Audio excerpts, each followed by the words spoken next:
sini kita akan membahas mengenai beberapa soal terkait dengan struktur atom. Yang pertama yaitu apa saja teori atom yang dikemukakan oleh Thomson. Seperti yang kita ketahui, teori atom yang dikemukakan oleh Thomson itu yang pertama, atom bukanlah bagian terkecil dari suatu zat.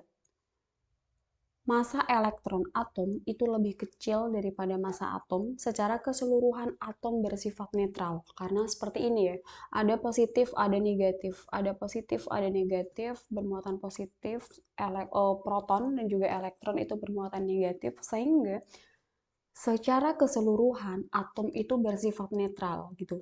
Hal ini dikarenakan muatan positif dan negatif pada atom sama dan suatu atom tidak memiliki muatan positif dan negatif yang berlebihan gitu. Jadi secara keseluruhan itu sifatnya netral. Kemudian atom dengan muatan positif akan tersebar secara merata ke seluruh bagian atom. Kemudian atom itu dinetralkan oleh elektron-elektron yang tersebar di antara muatan positif gitu. Jadi keseluruhannya memang bersifat netral. Yang kedua, apa saja kekurangan dari teori atom Rutherford? Teori atom Rutherford itu seperti ini, seperti tata surya, yang tengah itu ada proton sama neutron yang tidak bermuatan dan dikelilingi oleh elektron, partikel yang bermuatan negatif gitu. Tapi Rutherford ini memiliki kekurangan atau kelemahan. Yang pertama, teori ini tidak bisa mendeskripsikan cara rotasi dari inti atom dan letak dari elektron.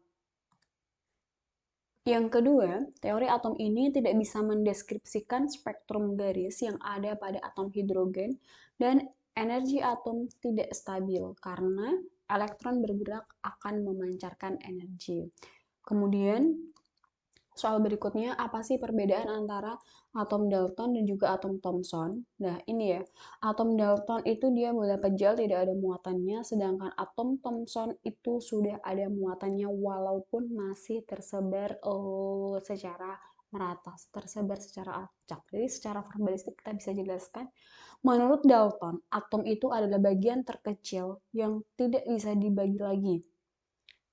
Tetapi menurut Thomson, atom itu bola pejal yang bersifat positif dan di dalamnya tersebar muatan negatif sehingga dia secara keseluruhan bersifat netral. Jelaskan hipotesis Rutherford setelah melakukan percobaan untuk menemukan konsep inti atom gitu. Rutherford itu menyatakan hipotesisnya ya, hipotesis dari percobaannya, dari eksperimennya bahwa atom itu tersusun atas inti atom yang bermuatan positif, itu proton, dan dikelilingi oleh elektron yang bermuatan negatif, sehingga bersifat netral. Sementara itu, massa inti atom tidak seimbang dengan massa proton yang ada di dalam inti atom. Oleh karena itu, dapat diperkirakan adanya partikel lain di dalam inti atom, gitu. Dan soal berikutnya, soal yang terakhir adalah kesamaan antara teori atom dan Thomson itu sama-sama berbentuk bola ya, seperti yang tadi. Nah, ini penggambarannya. Sudah 5 soal terjawab, selanjutnya kita bahas mengenai latihan 1.